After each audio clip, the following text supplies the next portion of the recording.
Hello and welcome to IP Study Video Lectures, and today we are going to discuss Chapter 12 from Grade 8 Social Science, and the name of the chapter is Natural Vegetation and Wildlife. In this chapter, we are going to cover a few important topics like importance of natural vegetation and wildlife, distribution of natural vegetation, conservation of natural vegetation, followed by distribution of wildlife and conservation of wildlife.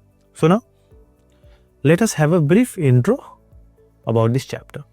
So we know that our earth is covered with diverse type of vegetation, and it is very important. It forms the foundation for all life. And when we talk about natural vegetation, what is natural vegetation? We can simply define natural vegetation as all plant life that grows naturally without human interference.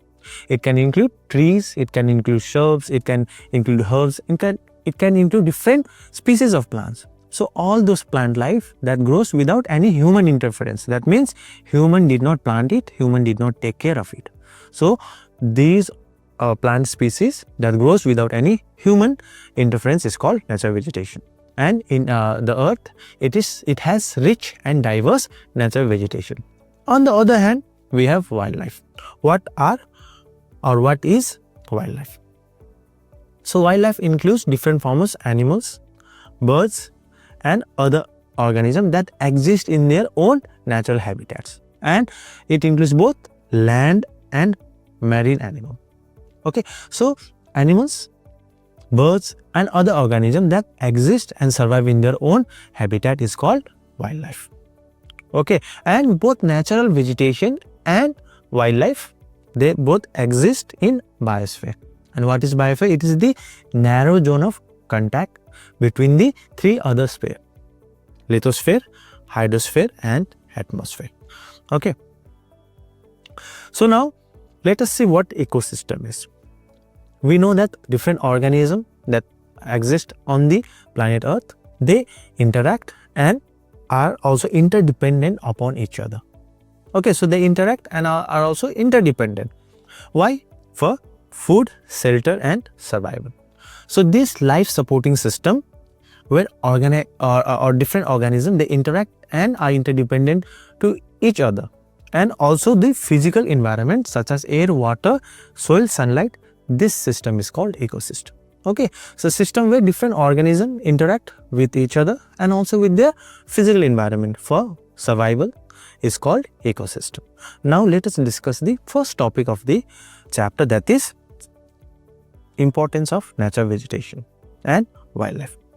So we understood what natural vegetation is and what wildlife is. So now let us see the importance. We know natural vegetation and wildlife both are important. Why? Because we get many things from them. For example, forest. Forest provide us oxygen. Forest purifies the air, and not only that, we also get many products from forest. We get timber, we get medicine, and we get different forest products, right? And they also do other service or activities like what? The root of the trees, they bind the soil. Thus, it protects the soil and land from erosion or even landslide. Okay. Also, it plays a fundamental or vital role in storing underground water. Okay. And then variety of products we have already discussed. And lastly, in food chain, plants are the main producer. Okay. When we see the food chain, at the base as a producer are the plants. So after that plant are eaten by other herbivore, and then those herbivore are eaten by other carnivore. So in the food chain, plant are the important producer. We can say the only producer in the food chain. On the other hand, the importance of wildlife. Like natural vegetation, wildlife are also equally important because we get many products from animals. For example, milk, meat and other products. Okay, these are simple products. But apart from this, when we talk about insects like bees, they not only give us honey, but they also help in pollinating the plants. Thus, it helps in reproduction of many plants. On the other hand, we have birds like vultures. What does they do? They are scavengers. That means they clean they work as a cleaner of the environment. They eat the decomposed or decaying matter. Okay, it can be dead bodies, it can be anything. So it acts as a cleaner. Okay, also we have different microorganisms that act as a decomposer. Okay, so they break down the dead organic matter, thus they recycle nutrient back into the ecosystem.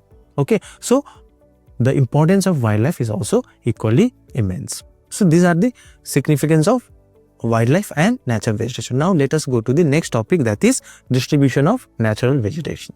We know the earth is covered with diverse or different type of natural vegetation. Earth has rich natural vegetation and also diverse natural vegetation. Okay, and its distribution is mostly influenced by two important factors: temperature, moisture. So these two important factors influence the distribution of natural vegetation. So thus natural vegetation can be broadly classified into three types: forest, grassland and shrubs. Okay, so classification of natural vegetation: first we have forest, then grassland and then shrubs. So now firstly let us discuss what forests are. So what are forests? Forests are large area covered with trees. So it is an area where trees grow very close to each other. Okay, thus they create an environment or area which is shady and dense. Okay, we do not normally find forest where there is less rainfall or in dry region. So for the growth of forest, ample amount of rainfall is necessary. Now forest can be classified into many types. Firstly, let us discuss tropical forest, temperate forest and taiga forest. So these are the broad classification. So now let us discuss the first type of forest, tropical forest. Okay, again tropical forest is again classified into two types: evergreen, deciduous. So thus we have tropical evergreen forest. So these tropical evergreen forests are also called tropical rainforest.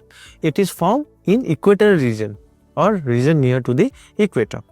This region is characterized by hot and humid climate and heavy rainfall throughout the year. Okay, and why the name tropical evergreen? Because since there is no change in season, we mostly have wet type of climate, as such that the rainfall is almost throughout the year. So there is no dry season. As such, the trees are evergreen. They do not shed their leaves. Hence the name tropical evergreen forest. For example, mahogany, ebony, rosewood and cinchona. Followed by tropical evergreen forest, we have tropical deciduous forest. Now this type of forest is found in the monsoon region or area where it is characterized by monsoon type of climate. Okay, in this there is distinct change in season. We have wet season or rainy season, and we have dry spell or dry season where there are no rainfall. As such, the forest, this deciduous forest, they shed their leaves in order to conserve water. Okay, an important trees of tropical deciduous forest include teak, sandalwood, sal, neem and peepal. So tropical forest classified into two types: tropical evergreen forest and tropical deciduous forest. Now let us discuss temperate forest. So temperate forests are found in region with mild climate and moderate rainfall. Okay, mostly in the temperate region of the world, and vegetation or the forest in this region, they are adapted to changing season. Thus in this forest we find both mixture of deciduous as well as coniferous forest. So deciduous forest, we have already discussed. These forests or trees, they shed their leaves during the dry season. Okay, in this forest, important type of deciduous trees are oak, maple, beech, chestnut. On the other hand, we have evergreen coniferous forest. Okay, these forests or these trees, they do not shed their leaves. And important coniferous trees are pine, spruce and firs. Not only this, we also have Mediterranean type of forest or Mediterranean forest. For example, oak, eucalyptus and olive trees. So all these three distinct type of forest come under temperate forest. Now lastly, we have taiga forest. So taiga forest are also called boreal forest. Okay, and this forest, it is mostly found in region between 50 degree north to 70 degree north in the northern hemisphere. Okay, in the northern hemisphere from latitude 50 degree north to 70 degree north, or we can say it spread across the subarctic or temperate region of North America, Europe and Asia. Okay, and taiga forest, or we can see the trees in this forest are well adapted to cold and harsh environment. Okay, for example, spruce, pine, fir, larch and cedar. So these trees are coniferous forest mostly, and they are well adapted. And if you see the features of these trees, it has needle like leaves and it has cones. Okay, so this is the different classification of forest. So now let us discuss grasslands. So what are grasslands? So grasslands are vast area dominated by grasses and very less or few trees. So it is a large patch of land where we see grasses and very few trees. Okay, it is different than forest. So various factors influence the distribution or location of grassland. For example, rainfall distribution, temperature and seasonal variation. So these three factors influence the distribution or location of grassland in the world. We find grassland in almost all the continents except Antarctica. Okay, so except for Antarctica, we can see grassland in almost all the continents. Now let us classify grassland. So grasslands can be classified into two major types: tropical grassland, temperate grassland. First, let us discuss tropical grassland. So where are tropical grassland mostly found? As the name states, in the tropical region near the equator, in the continents like Africa, South America, Australia and parts of Asia. Okay, so these grasslands are found in the areas near to the equator where the areas experience tropical climate. Okay, now this area, they experience a distinct seasonal variation, or we can say dry and wet spell, rainy season and dry season. As such, the grasses that grows here are adjusted or adapted to change in the season. And when we look at the features of grasses, we have tall grasses. Okay, they are tall and well adapted to seasonal change. And when we look at the other features, the areas or these grasslands have a long history of human settlement. As such, many areas or many portion of grassland, tropical grassland, is converted for agriculture and or for establishment of farms to raise livestock. Tropical grasslands are named differently, or we can say different areas have different names for tropical grassland, or we can say local name. For example, it is called Campos in Brazil, Llanos in Venezuela and Savanna in Africa. Now come to temperate grassland. So this grassland, they are found in 30 degree to 60 degree latitude in the interior part of the continent, 30 degree and 60 degree latitude. Okay, in both the hemispheres, we have to understand in both the hemisphere. When we talk about the features of the grass, here the grasses, there is variation in the height. Areas with high or moderate rainfall, the height of the grassland is moderate, and areas with low rainfall, the height of the grassland is short. Again, temperate grasslands also have different names. They are called steppes in Eurasia, prairies in North America, velds in South Africa, down in Australia and pampas in South America. When we look at the fauna or the wildlife or the animal living in the grassland, temperate grassland, we find various grazing animals like gazelle, deer, and also burrowing animals.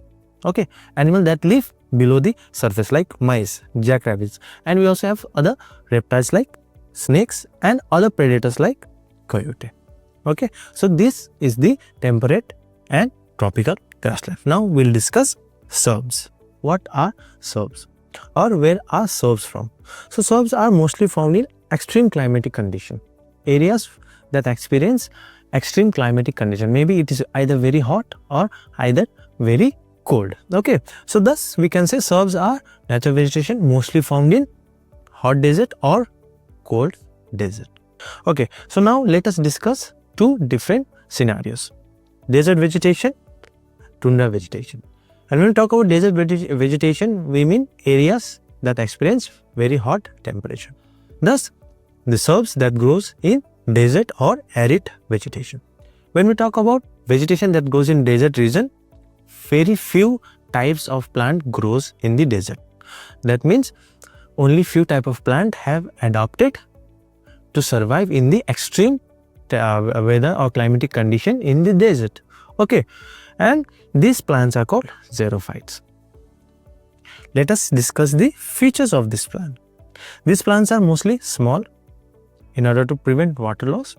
When we talk about the leaves of this plant, in most of the plant, leaves is absent. It is replaced by thorn or spikes. In some cases, they have very small leaves, and in some cases, the leaves of the plant is coated with wax. Why? In order to prevent transpiration and loss of water.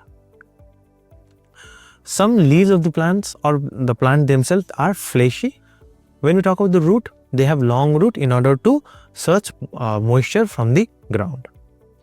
And also some plant, they become dormant and they only become active when water is available.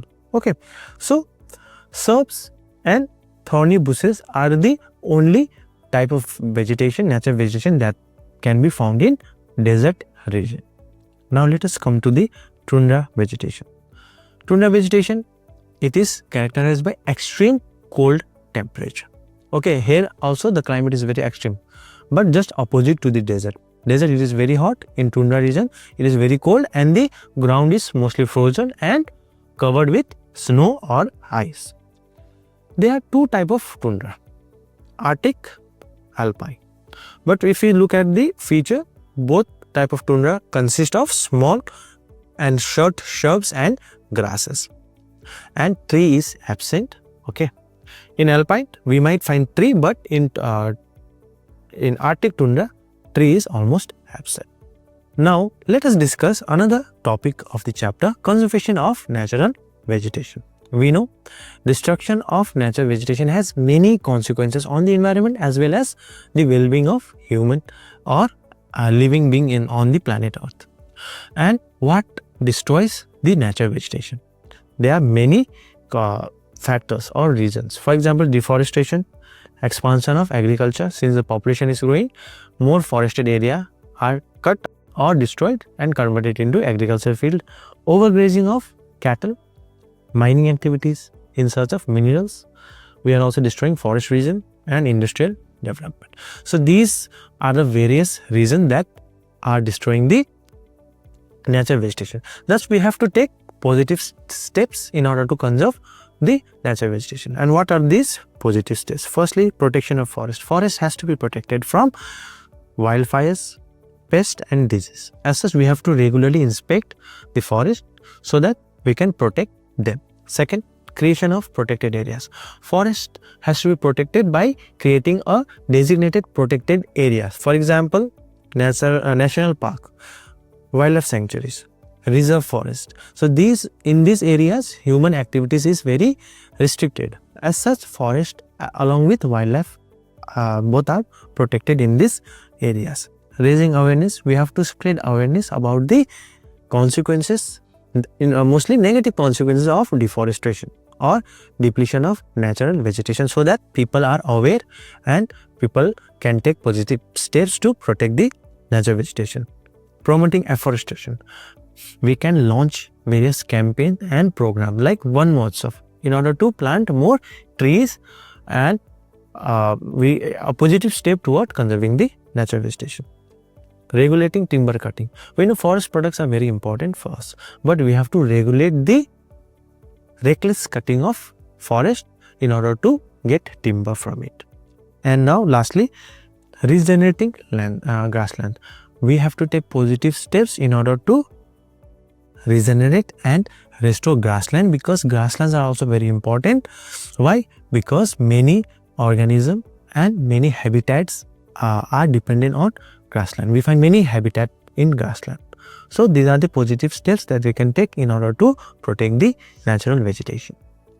So now let us discuss another topic, that is distribution of wildlife. We have already discussed what wildlife is. Wildlife includes animals, birds and other organisms. And we find wildlife in different type of ecosystem. We can find wildlife in desert, we can find wildlife in rainforest, we can find wildlife in plains, we can find wildlife in wetlands. So wildlife exists in different type of areas or habitats or even ecosystem. Okay, so one thing we have to understand, all different type of areas have distinct wildlife. Okay, now wildlife also have cultural significance. For example, the feather of eagle has cultural significance and spiritual significance for the Native American people. Similarly, when we see from the context of India, tiger in India has lot of cultural significance. Firstly, it is the national animal of India. It also symbolizes courage, destruction of evil, and it is also associated with goddess Durga. So wildlife, we can say some animals has also cultural as well as spiritual significance. Now let us discuss habitat. What is habitat? So habitat are those areas where the different animals, they develop their own way of life and also raise their young ones. Okay, habitat is an area where animal live, and it also provides the animal food, area for movement, and a way of life. So forest, grasslands, desert all provide habitat for different types of animal. Okay, now let us discuss the wildlife of different continents. Firstly, Asia. Asia is a big continent and it has a very rich wildlife. The equatorial region of Asia, it has animals like macaw monkey and different species of monkey, langur, gibbons, orangutans. So in the equatorial region, we find different species of monkeys. In the swamp areas, we find reptiles like crocodile and different species of snakes. We also find different species of birds and insects in Asia. Okay, and we also find big animals like tiger, elephant, leopard, rhinoceros in different part of the continent. When we see the desert region or the arid region where the water is less, water availability is less, we find animals like camel, desert rat, desert foxes, lizards, scorpions, gazelle, mules, donkeys, and most of these animals have adapted to survive in arid region where water availability is very less. In the cold region, we also find yak. They have huge fur that protects them from the extreme cold temperature. In the steppe grassland, we find herbivore like antelopes, mules, donkey, horses, and some predators like wolves. In the cold tundra or the Arctic region, we find animals that has thick fur. For example, Arctic foxes, grizzly bear, lynx, sable, and mink. So these animals are well adapted in living in the cold tundra or Arctic region of the Asia. Now let us come to Africa. Africa, also being a very big continent, has a rich wildlife. Elephants, hippopotamus, rhinos, pythons, crocodiles, and many other types of animals are very common in Africa, mostly in the equatorial region. We also find gorillas and apes. These are big monkeys, while baboons and chimpanzees, these are small monkeys, are also found in Africa. Okay, we find many grass-eating animals, elephants, deers, giraffe, zebra, buffaloes. So all these are found in the savanna grasslands of Africa. On the other hand, when we talk about flesh-eating animals of predator, we have leopard, we have lions, okay, we have cheetah. We do not find tiger much, only we find tiger in captivity like zoo and all. Now comes North America. North America also has a rich wildlife. Okay, it includes animals like bison, brown bears, bald eagles, hummingbirds, bullfrogs, snapping turtles, rattlesnake. So a combination of animals, reptiles, mammals, insects. So a combination and a rich wildlife is found in North America. Apart from this, we also have American beaver, moose, Arctic wolf, ferret, caribou, monarch butterfly, and armadillo and blue foxes. So these are common animals that is found mostly in North America. Now come to South America. South America also has a rich wildlife. Okay, it has various species of birds, ibis, Indian corder, harpy eagle, toucan, and other species of animals like jaguar, antbird, and llamas. We also have turtles. These are mostly amphibians, we can say, marine iguanas, penguins. So these are the exotic species that is found in South America. And in the Amazon River, it is famous for pink dolphins. Okay. Now comes Australia. Australia is mostly famous for its marsupials. So what are marsupials? These are the animals where the newborn is mostly undeveloped. So they normally they crawl in the pouch of the mother, and where they feed and they develop. Okay, so they are born half developed. So these are marsupials. They have pouch. For example, kangaroos, wallabies, koalas. So these are all marsupials, and marsupials are mostly found in Australia. Okay, more than 400 species of mammals and almost 1 lakh species of insects. So Australia also has a rich wildlife, we can say. Birds of different species is also found in Australia: cockatoo, lyrebird, flightless emu, kookaburra, and other types of parrots. Lastly, Europe. Europe has a limited wildlife because most of the forest has been cut down for human purposes, okay, for settlements or for livestock raising or for agricultural fields. But yet we do have a ample number of species of wildlife living in Europe. For example, muskox, bison, cameos. So these are found in Europe. We also have many animals in captivity or protected sanctuaries. We also find polar bears, rabbits, hares, deer, and foxes in the mountainous region where the climate is bit colder. Okay, and birds, ample number of species of birds are found in Europe: partridge, duck, larks, cuckoos, skylarks, and nightingales. So apart from this, other birds are also found in Europe. Thus we saw in each continent we find a number of species of different wildlife. We find mammals, we find herbivore animals, we find reptiles, we find insects, we find birds, and depending upon the location, the climate, the type of animal also change, right? Even in Asia, in the desert region, we find different type of animal, and in the Arctic region, we find different type of animal. Okay, so this is the we can say the wildlife of different continents. So now let us discuss the biodiversity in India. In India, there is a wide variation of flora and fauna. We can say rich flora and fauna can be found in India. Okay, different species of organism is found in India, and when we look at the percentage, India possesses almost about 6.5% of world total fauna. Okay, and about 91,000 animal species lives in India or can be found in India. 1,300 species of bird, 2,200 species of fish is found in India. And in India, we also have different protected areas like national parks and wildlife sanctuaries. 106, it has become 107 in recent data, and 573 wildlife sanctuaries. So India has also designated protected areas in order to protect and conserve this flora and fauna. So now let us come to the end topic of the chapter: conservation of wildlife. Because of human interference or activities, it has resulted in tremendous amount of damage to wildlife all around the world. We have already discussed that humans have destructed or destroyed natural vegetation, as well as now we will study wildlife. Because of human activities like poaching.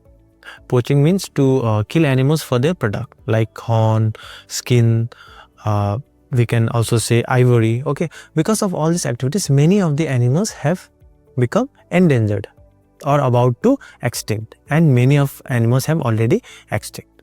Thus we have to take positive steps and measures to conserve wildlife. So now let us discuss what wildlife conservation is. So wildlife conservation means taking care of natural environment so that wildlife may sustain in their habitat. So in order to protect the wildlife, we have to take care of the environment or the habitat. We have already discussed what habitat is. So once we protect the habitat, we also protect the wildlife living in that particular habitat.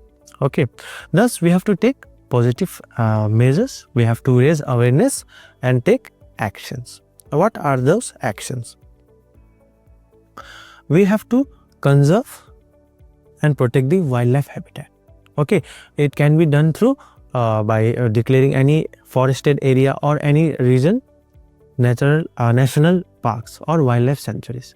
Okay, as a result, when we declare a particular region national park or protected area, many human activities are restricted there, like hunting, mining, farming, fishing. So all are restricted and are illegal. As such, development is also prevented from there. So thus this allows animals to thrive and survive in that particular region.